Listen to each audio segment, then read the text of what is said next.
Les gardes romains l'ont trouvé serrant du poison dans une cave. À 20 ans, Sporus avait été impératrice de Rome. Maintenant, il préférait mourir plutôt qu'affronter la reine. Mais comment un adolescent devient-il le fantôme chirurgicalement reconstruit de l'épouse morte d'un empereur fou ? Les gardes romains l'ont trouvé caché dans la salle des vins d'une vieille villa. Il tenait une petite bouteille de poison dans ses mains tremblantes.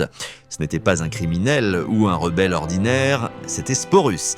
Il avait à peine 20 ans. Autrefois, il avait été l'impératrice de Rome. Maintenant, il était sur le point de se donner la mort plutôt que de faire face à ce que le nouvel empereur avait prévu pour lui dans l'arène, mais pour comprendre pourquoi la mort semblait préférable à ce qui l'attendait, nous devons remonter 3 ans en arrière. Retour à l'époque où un empereur triste et fou a vu pour la première fois un adolescent qui ressemblait exactement à sa femme décédée. Ce que vous allez entendre n'est pas juste une autre histoire sur la folie romaine, c'est le cas le plus effrayant de vol de la vie d'une autre personne dans toute l'histoire. Le voleur n'a pas volé de l'argent ou un nom, il a volé toute la vie d'une personne. Il a utilisé la chirurgie pour effacer une personne afin de faire revenir une autre. Et la partie la plus effrayante, tout ce que je vais vous raconter vient de vrais livres d'histoire romaine. Rome, 65 après Jésus, c'est l'homme le plus puissant du monde venait de devenir un tueur, pas par la guerre ou des exécutions normales. Celle-ci se produisait tous les jours dans l'Empire. Non, l'empereur Néron venait de tuer sa femme enceinte, Popée Sabine, de ses propres mains dans leur chambre. Certaines histoires disent qu'il lui a donné un coup de pied dans le ventre très dur, d'autres disent qu'il l'a frappée si durement qu'elle est morte sur le sol en marbre. Néron a soudain réalisé ce qu'il avait fait. Il a crié après des médecins qui ne pouvaient pas ramener les morts. Laissez pas ramener les morts, même pas pour un dieu empereur. La femme qui est morte ce jour-là n'était pas n'importe quelle épouse. Popée Sabine avait été l'obsession de Néron. Elle était sa muse. Elle était la seule personne capable de faire face à son immense opinion de lui-même. Les gens qui la connaissaient disaient qu'elle avait une beauté presque magique. Ses cheveux étaient de couleur ambre et capturaient la lumière comme de l'or filé. Sa peau était si pâle qu'elle semblait briller. Ce qu'il y avait de plus spécial, ce furent ses énormes yeux de biche que les poètes romains disaient ressembler à la déesse Vénus elle-même. Mais voici ce que la plupart des gens ne comprennent pas sur la tristesse de Néron. Ce n'était pas un chagrin humain normal. Lorsque vous contrôlez un empire de 60 millions de personnes, lorsque l'on vous a dit depuis l'enfance que vous descendez des dieux, lorsque la réalité elle-même se plie à votre volonté, la mort de votre bien-aimé n'est pas seulement une perte, c'est une insulte personnelle de l'univers, c'est une frontière qui ose exister lorsque vous n'acceptez aucune limite. La réponse de Néron à la mort de Popée a choqué même les riches romains blasés. Il a refusé la crémation normale. Au lieu de cela, il a fait préserver son corps avec plus d'épices que toute la péninsule arabique ne produisait en un an. Il a fait habiller son corps mort avec ses plus beaux vêtements et l'a placé dans un cercueil en verre où il pouvait la voir. Les servants du palais ont trouvé l'empereur en train d'avoir des conversations entières avec le corps mort. Il dressait une place pour elle au dîner. Il lui demandait son avis sur des affaires gouvernementales. Les médecins de cour, ceux qui étaient assez courageux ou fous pour s'approcher de lui, ont essayé d'expliquer que le chagrin pouvait se manifester de manière étrange. Mais Néron ne faisait pas que pleurer. Il se brisait, le sommeil devenait impossible sans d'énormes quantités de vin de pavot.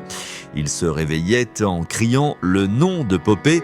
Il était convaincu qu'il pouvait l'entendre appeler depuis la pièce voisine.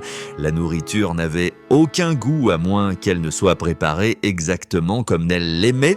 Il ordonnait que ses chambres personnelles soient gardées exactement comme elle les avait laissées. Même sa brosse à cheveux restait au même endroit sur sa coiffeuse. Métoumie, le comportement le plus troublant a commencé environ 2 mois après sa mort. Néron a commencé à la voir partout, dans le visage d'une jeune esclave apportant du vin, dans le profil d'une sénatrice pendant les jeux, dans les traits des prostituées des quartiers chauds de Rome. Il s'arrêtait de parler au beau milieu de réunions importantes. Il fixait une femme au hasard qui ressemblait un peu à sa défunte épouse. Plus d'une fois, il a fait peur à des femmes innocentes en leur saisissant le visage. Il les tournait vers la lumière, cherchant désespérément quelque chose qui n'était pas là. Les gens du palais retenaient leur souffle, attendant que cette folie passe. Au lieu de cela a empiré. Néron a engagé des centaines de peintres et de sculpteurs pour réaliser des images et des statues de Popée. Il exigeait que les artistes capturent non seulement son apparence, mais aussi son âme même. Quand ils ne pouvaient pas le faire, comment d'une peinture et une pierre peuvent-elles capturer une personne vivante ? Il se mettait dans des colères terribles. Parfois, il ordonnait que l'artiste soit frappé. Parfois, il pleurait comme un enfant. Puis est arrivée cette journée de fin 65 après GTC où tout a changé. Néron passait en revue les nominations professionnelles. C'était une tâche ennuyeuse qu'il donnait habituellement à quelqu'un d'autre, mais il se forçait à se concentrer pour se distraire de son chagrin. Un jeune homme affranchi a été amené pour être confirmé dans son nouveau poste. Il avait récemment été promu à une petite fonction de bureau. L'empereur leva les yeux des rouleaux sans fin et le temps s'arrêta. Le garçon qui se tenait devant lui ne pouvait pas avoir plus de 15 ans. Il avait les yeux de Popée. Pas des yeux semblables, pas des yeux qui ressemblaient un peu aux siens. Il avait exactement les mêmes énormes yeux sombres aussi longs qui avaient captivé Néron dès qu'il l'avait vu. La même structure délicate des os les entourait, la même façon d'incliner la tête lorsqu'il était nerveux sans y penser. Même les mêmes reflets ambres inhabituels dans ses yeux qui captaient la lumière des lampes à huile. Néron se leva de son trône si rapidement que des rouleaux se sont répandus sur le sol. La cour retenait son souffle tandis que l'empereur marchait vers le garçon terrifié. Il l'a tourné autour comme un prédateur étudiant sa proie, mais il y avait autre chose dans l'expression de Néron, un espoir désespéré, une joie maniaque qui était d'une manière plus effrayante que la colère. « Quel est ton nom ?» La voix de Néron était à peine un murmure. « Sporus, divin Auguste, je suis Sporus. Maintenant, ici, je dois faire une pause et vous donner des informations de fond que les historiens romains omettent souvent. Sporus n'était pas n'importe quel esclave, il était né dans le foyer de l'empereur. Sa mère était une captive germanique qui est morte en lui donnant naissance. Il avait été élevé dans les quartiers labyrinthiques des serviteurs du palais. Il avait été éduqué aux côtés des enfants d'autres affranchis du palais. Il avait été formé en grec et en latin, en mathématiques et en compétences orales. Ses traits délicats et son intelligence rapide l'avaient marqué pour un travail de bureau plutôt que pour le travail acharné. Mais tout cela n'avait plus d'importance maintenant. À ce moment-là, Sporus a cessé d'exister en tant que personne individuelle. Il est devenu une toile pour le rêve fou d'un empereur. L'examen de Néron a continué pendant ce que les témoins ont dit avoir duré une éternité, mais probablement seulement quelques minutes. Il a touché le visage du garçon. Il l'a tourné pour capter différents angles de lumière. Il a passé ses doigts dans ses cheveux. Sporus se tenait figé. Il était assez intelligent pour comprendre que sa vie était en équilibre sur le tranchant d'un couteau, mais il ne comprenait pas encore l'horreur complète de ce qui allait se passer. Enfin, Néron recula. Le sourire qui s'est étendu sur son visage a été décrit par un écrivain comme l'expression d'un homme qui a découvert le secret de vaincre la mort elle-même. Et annulez le reste des rendez-vous d'aujourd'hui, ordonna Néron, et faites appel à mes médecins personnels. Dites-leur de préparer leurs plus belles chambres et leurs outils les plus aigus. Nous avons du travail à faire. La transformation de Sporus n'a pas commencé tout de suite par une chirurgie.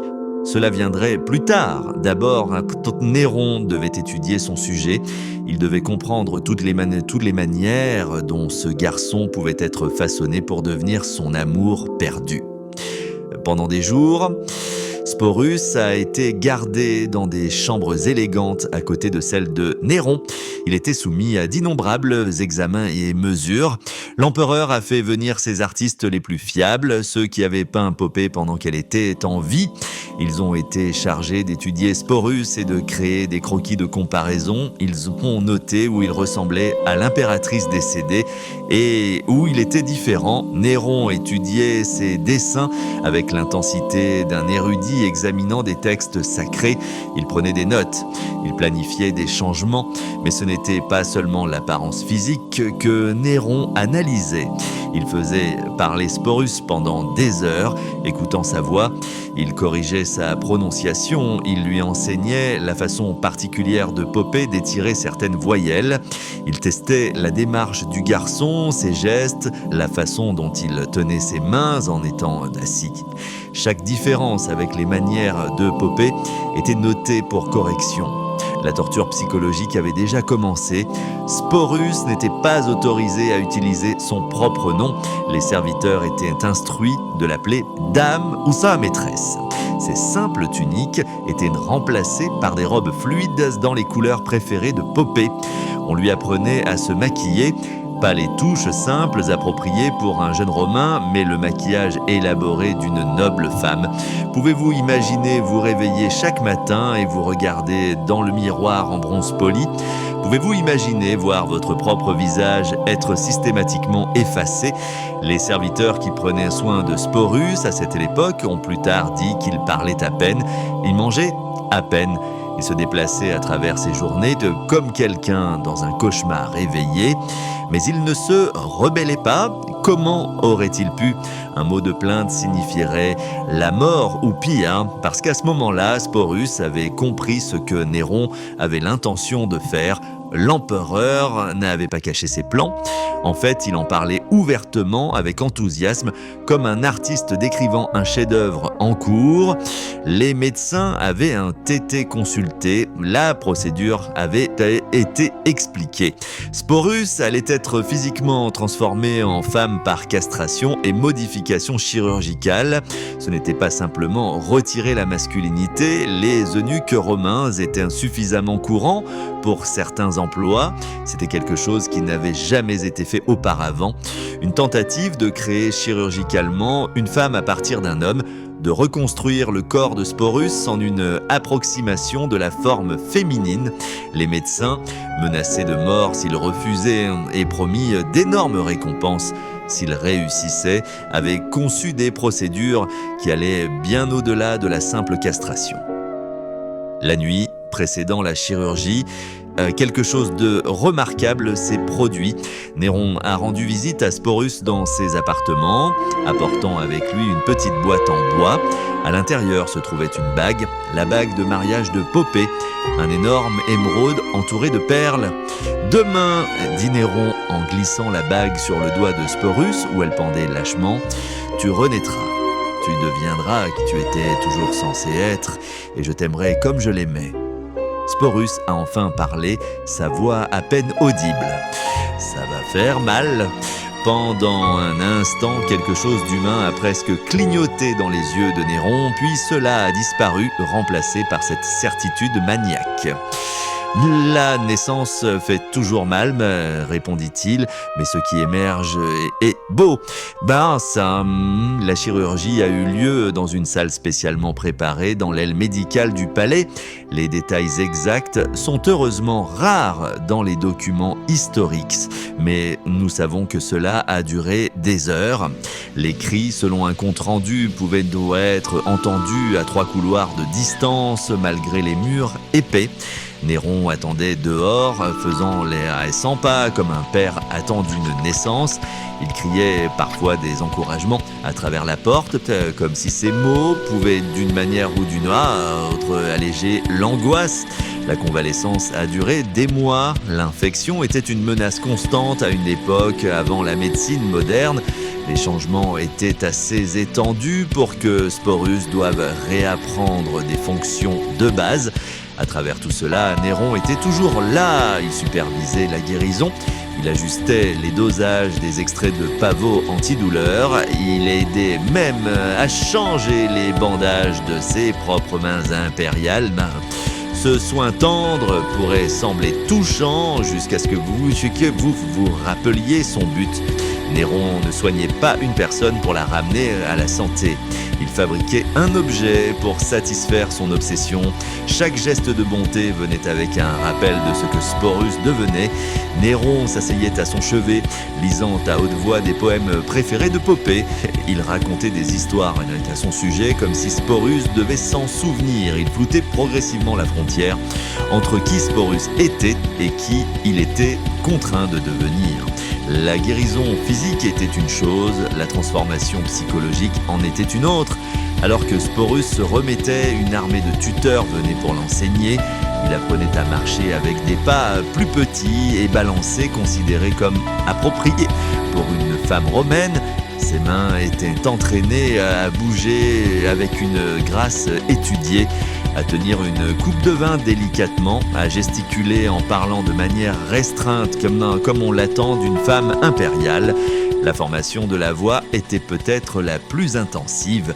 Heure après heure, Sporus s'exerçait à parler en des tons plus élevés et plus doux. Il apprenait à transformer sa voix pour la rendre féminine. Il lui était enseigné les phrases préférées de Popée, sa façon de rire, même ses tons spécifiques en s'adressant aux différents membres de la cour. Une garde-robe a été créée, pas simplement des vêtements pour femmes quelconques, mais des copies exactes des robes préférées de Popée.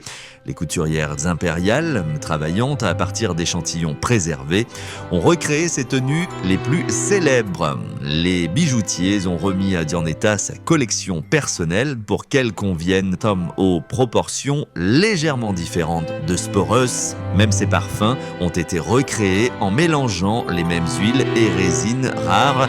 Mais les vêtements et les bijoux n'étaient que le début. Sporus devait apprendre les rituels complexes de la journée d'une noble romaine, les heures de rituels de beauté du matin, la coiffure élaborée qui nécessitait une équipe de serviteurs, la manière appropriée de se reposer lors de dîner, comment s'engager dans des conversations pleines d'esprit mais jamais trop ingénieuses attendues des femmes impériales. Attendez, ça devient encore plus troublant. Néron ne voulait pas seulement que Sporus ressemble et agisse comme Popée. Il voulait qu'il soit Popée. Le garçon devait étudier son histoire, son enfance à Pompéi, sa première mariage, son ascension dans la société romaine. Il devait mémoriser les noms de ses amis, ses plats préférés, ses opinions sur la poésie et la politique.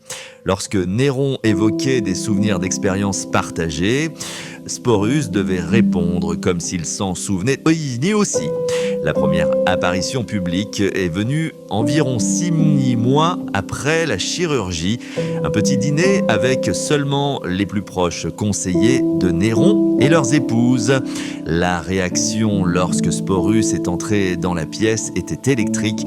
Il était vêtu d'une des robes violettes distinctives de Popée. Ses bijoux scintillaient à la lumière des lampes. La conversation s'est arrêtée en plein milieu d'une phrase. Les coupes de vin se sont gelées à mi-chemin des lèvres. Tout le monde avait entendu des rumeurs, mais voir la transformation était tout autre chose. La ressemblance était troublante. Dans la lumière douce avec un maquillage appliqué de manière experte, Sporus ressemblait étrangement à l'impératrice morte. Sa façon de bouger, l'inclinaison de sa tête, même sa façon de sourire, tout cela était Popée, ou plutôt c'était une interprétation de Popée si complète que pendant des moments, même les courtisans cyniques en venaient à oublier la vérité. Néron rayonnait comme un artiste fier, dévoilant son chef-d'œuvre. Il gardait une main possessive sur Sporus tout au long de la soirée. Il le présentait comme « ma bien-aimée Sabine » en utilisant le nom de famille de Popée. Les invités, maîtres de la survie politique, jouaient le jeu avec un enthousiasme frôlant l'hystérie. Il complétait la beauté de Sabine. Il demandait après sa santé. Il l'incluait dans des conversations aussi naturellement que si les derniers mois avaient été un étrange rêve et que Popée n'était jamais morte.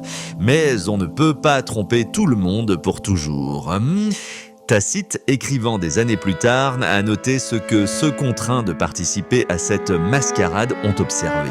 Ils ont noté comment les mains de Sporus, malgré toutes les crèmes et traitements, restaient légèrement trop grandes pour une femme. Comment ses épaules, sous le tissu fluidifiant, conservaient une large corpulence masculine. Comment parfois, lorsqu'il oubliait de jouer son rôle, sa voix naturelle perçait les tons féminins pratiqués. Plus déchirants étaient les moments où la véritable personnalité de Sporus apparaissait. Là où les témoins décrivaient avoir surpris des éclats d'intelligence aiguë, un esprit vif, une profonde tristesse qui n'avait rien à voir avec Popée. Mais ces moments étaient rapidement réprimés. Toute déviation du rôle signifiait une punition. Pas de violence physique qui pourrait altérer l'illusion, mais un tourment psychologique. Néron devenait froid, il retirait son affection, il menaçait de trouver une meilleure Popée. Si celle-ci ne pouvait pas performer adéquatement, l'annonce du mariage a choqué même ceux qui pensaient avoir vu les profondeurs de la folie de Néron. Cela s'est produit au début de l'année 67 après G6C. Cela s'est été proclamé dans tout Rome comme s'il était complètement normal pour l'empereur d'épouser son affranchi adolescent féminisé chirurgicalement. La cérémonie serait une grande occasion d'État avec tous les rituels romains traditionnels. Il traiterait cette union comme légitime que n'importe quel mariage impérial. Les préparatifs étaient grotesques dans leur normalité. Des planificateurs de mariage ont consulté des traditions anciennes. Des prêtres ont préparé les sacrifices appropriés. Le chemin du cortège était décoré de fleurs et de guirlandes.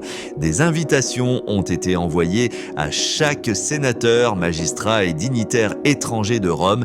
Refuser n'était pas une option. Le jour du mariage lui-même était surréaliste. Sporus était vêtu du voile traditionnel en safran d'une mariée romaine. Son visage a été maquillé avec les cosmétiques cérémoniels. La dot, une immense fortune en or et en propriété, a été formellement transférée. Des contrats ont été signés avec le même langage légal utilisé pour tout mariage. Malgré l'impossibilité biologique de la union de produire des héritiers, Néron jouait son rôle de mari avec une sincérité troublante. Il exécutait les rituels traditionnels. Il prononçait les vœux anciens. Il portait même Sporus au seuil dans la manière prescrite par la coutume. Le banquet de mariage qui a suivi a été somptueux au-delà de toute description. Des paons farcis de rossignols, du vin des propres caves de César, un divertissement par les meilleurs musiciens et danseurs de l'Empire. Tout au long, l'élite romaine maintenait des sourires figés et offrait leurs félicitations. Des cadeaux affluaient, des bijoux pour la nouvelle impératrice, des objets ménagers pour le couple impérial. Même des amulettes de fertilité dans une démonstration soit d'humour noir, soit de tentative désespérée de plaire à l'empereur. Des sénateurs faisaient des discours louant la beauté de la mariée et le bonheur de l'union. Des poètes composaient des chants de mariage célébrant le mariage. Mais derrière cette façade, tout le monde comprenait qu'ils étaient témoins de quelque chose d'inédit et profondément erroné. Ce n'était pas juste une autre des excentricités de Néron, c'était une violation fondamentale des valeurs romaines, de la loi naturelle et de la dignité humaine. Et pourtant, ils applaudissaient, souriaient et portaient des toasts au couple heureux, car l'alternative était la mort. Si vous trouvez cette histoire aussi profondément troublante que moi, laissez un commentaire ci-dessous. Je suis curieux de savoir si vous avez entendu parler de ce chapitre sombre de l'histoire romaine auparavant. Et n'oubliez pas de vous abonner si vous voulez plus de vérité historique cachées que vos enseignants n'ont certainement pas couvertes à l'école. La vie en tant qu'impératrice de Néron était une performance quotidienne qui ne s'est jamais arrêtée. Sporus se réveillait chaque matin dans les appartements de Popée, entouré de ses possessions, des serviteurs qui avaient autrefois veillé sur la véritable Popée l'habillaient maintenant de ses vêtements. Il coiffait ses cheveux dans ses arrangements préférés. Ils appliquaient des cosmétiques pour maintenir l'illusion. Chaque geste, chaque mot, chaque expression devait être calculé pour maintenir la fiction. Les apparitions publiques étaient peut-être les pires. Néron insistait pour emmener sa nouvelle épouse partout, au théâtre, aux courses, à des cérémonies religieuses, à des fonctions d'État. Sporus s'asseyait dans la loge de l'impératrice au Colisée. Il était porté dans la litière de l'impératrice à travers les rues. Il recevait les honneurs cérémoniels dus à une Augusta. Le peuple romain, toujours avide de spectacles, se rassemblait pour regarder cette créature impossible. Un garçon transformé en fantôme d'une femme morte. Lors de la grande tournée de Néron en Grèce en 67 après Jazyicée, la performance a atteint de nouveaux sommets d'absurdité. Les Grecs, désireux de plaire à leurs conquérants romains, traitaient Sporus avec toute la déférence due à une impératrice. Il présidait des banquets, il assistait aux performances artistiques de Néron. Il participait même à des cérémonies religieuses réservées à la femme de l'empereur. À Olympie, des prêtres prenaient soin de prier pour que le couple soit béni d'enfants. Maintenant, la fiction même face à l'impossibilité biologique. Mais c'est dans les moments privés que l'horreur réelle de l'existence de Sporus devenait claire. Néron attendait de lui qu'il réponde à l'intimité non seulement en tant que femme, mais en tant que Popée spécifiquement. Il devait connaître ses préférences, miroiter ses réponses, même recréer des plaisanteries privées et des moments tendres qui appartenaient à une femme morte. Tout échec à maintenir l'illusion pouvait envoyer Néron dans une rage violente ou, pire encore, une froide déception qui ressemblait à la mort elle-même pour quelqu'un dont la survie dépendait entièrement de faire plaisir à un fou. Les autres membres du personnel impérial traitaient Sporus avec un mélange de pitié, de peur et de dégoût. Il existait dans un espace liminal étrange. Ni homme ni femme, ni esclave ni libre, ni vivant Stéphane en tant que tel, ni vraiment la personne qui l'imita. Les serviteurs du palais murmuraient qu'ils l'avaient vu seul dans les jardins à l'aube, debout, complètement immobile, comme s'il avait oublié comment exister lorsqu'il ne jouait pas. Il y avait bien sûr des tentatives d'évasion. Comment cela pourrait-il être autrement? Mais où quelqu'un d'aussi reconnaissable pouvait-il fuir? L'apparence transformée de Sporus, sa présentation féminine, les bijoux impériaux qu'il était obligé de porter en tout temps, tout cela le marquait aussi clairement qu'une marque. La seule tentative documentée s'est terminée par la capture et la torture des complices qui avaient tenté de l'aider. Ils ont été crucifiés dans la cour du palais où Sporus pouvait les voir depuis sa fenêtre, mais un rappel que même la mort ne le libérerait pas de l'obsession de Néron. Pourtant, peut-être l'aspect le plus cruel de la captivité de Sporus était les moments de véritable gentillesse de la part de Néron. L'empereur, dans sa folie, semblait réellement croire qu'il avait ressuscité sa bien-aimée. Il couvrait Sporus de cadeaux, il passait des heures en conversation apparemment tendre, il le protégeait de toute légère offense ou insulte. Pour les observateurs extérieurs, cela aurait pu sembler une relation d'amour, mais comment peut-on aimer quand une personne a été chirurgicalement et psychologiquement restructurée pour répondre à la déliquescence d'une autre? Les récits historiques suggèrent qu'avec le temps, Sporus a développé ce que nous pourrions maintenant reconnaître comme un trouble dissociatif sévère. Il a commencé à se référer à lui-même comme Popée même lorsqu'il n'était pas en présence de Néron. Les serviteurs ont fait état de l'avoir trouvé en train d'avoir des conversations avec des miroirs, parlant avec deux voix, la sienne et la persona féminine qu'il avait été contraint d'adopter. Les frontières entre Sporus et le rôle qu'il jouait devenaient de plus en plus floues, peut-être comme seule manière pour son esprit de faire face au traumatisme quotidien de son existence. Puis est venu le printemps de 68 après Géacée, lorsque le monde de Néron a commencé à s'effondrer. Des rébellions ont éclaté à travers l'Empire. Le Sénat l'a déclaré ennemi de l'État. La garde prétorienne l'a abandonné. Alors que Néron fuyait Rome avec seulement quelques serviteurs fidèles, Sporus était parmi eux. Même face à la mort, l'empereur ne pouvait pas laisser derrière lui sa popée artificielle. Ces derniers jours dans la villa près de Rome étaient une descente dans la pure folie. Néron alternait entre des plans grandioses d'évasion et des préparatifs théâtraux pour le suicide. À travers tout cela, Sporus restait à ses côtés, jouant toujours le rôle de femme dévouée alors que l'Empire s'effondrait autour d'eux. Les témoins décrivaient un Néron s'accrochant à Sporus, l'appelant « mon seul amour, ma résurrection », le suppliant de mourir ensemble comme de tragiques amants antiques. Lorsque la nouvelle est parvenue que la capture était imminente, Néron a finalement choisi la mort, mais même dans ces derniers moments, la performance a continué. Il a demandé à Sporus de commencer les lamentations rituelles pour sa mort, de le pleurer comme Popée l'aurait fait. Alors que Néron pressait le poignard contre sa gorge avec des mains tremblantes, Sporus a aidé à guider le mouvement, peut-être le seul geste véritablement miséricordieux de leur relation tordue. Avec la mort de Néron, le cauchemar de Sporus aurait dû prendre fin. Au lieu de cela, il est entré dans une nouvelle phase. Il était désormais un symbole vivant des excès de Néron, un prix précieux pour quiconque réclamerait le pouvoir par la suite.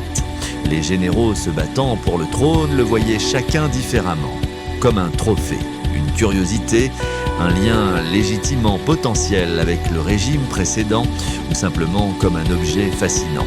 D'abord est venu Galba, le général âgé qui a brièvement revendiqué le pouvoir. Il a traité Sporus avec une courtoisie froide, le gardant dans le palais mais le négligeant largement. Pendant quelques mois, Sporus a vécu dans une étrange existence de crépuscule, toujours habillé en femme. Que pouvait-il faire après des années de transformation ? Toujours appelé Sabina, mais sans l'intense concentration de l'obsession de Néron. Mais le règne de Galba n'a duré que 7 mois avant qu'il ne soit tué dans le Forum.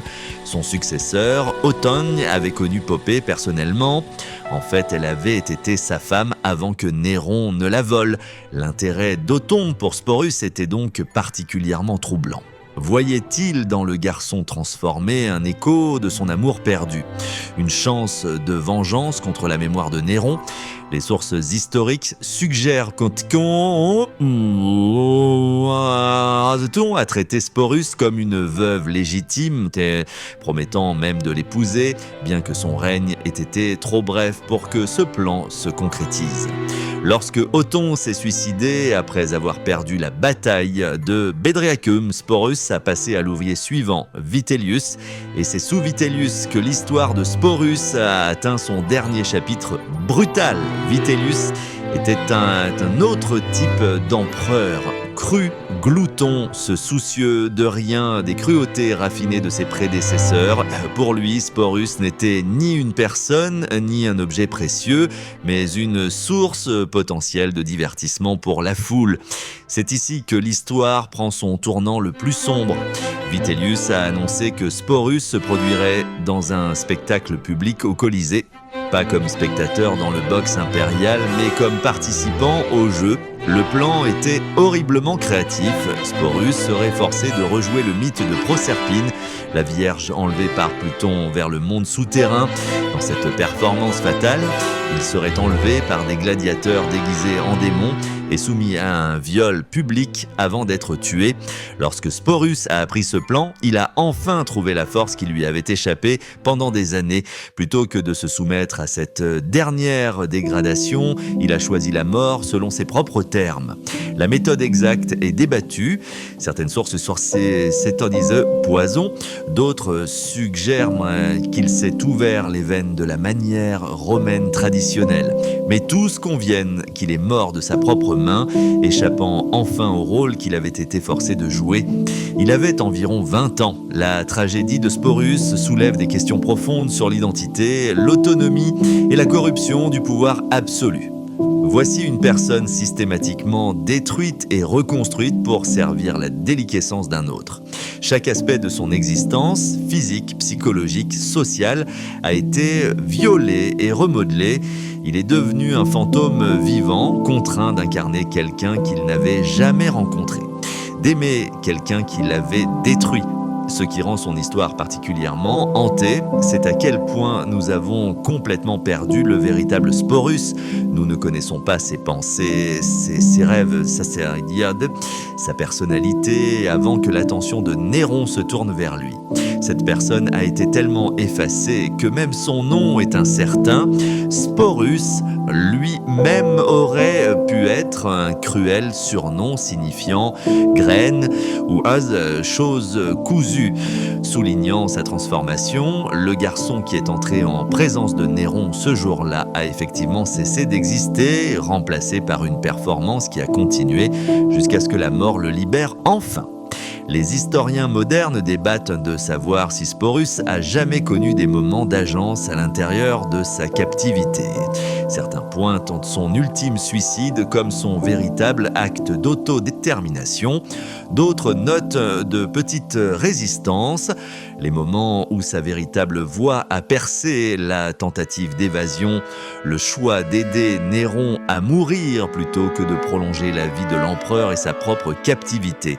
Mais peut-être l'aspect le plus troublant de l'histoire de Sporus est le nombre de personnes qui ont complice de sa torture.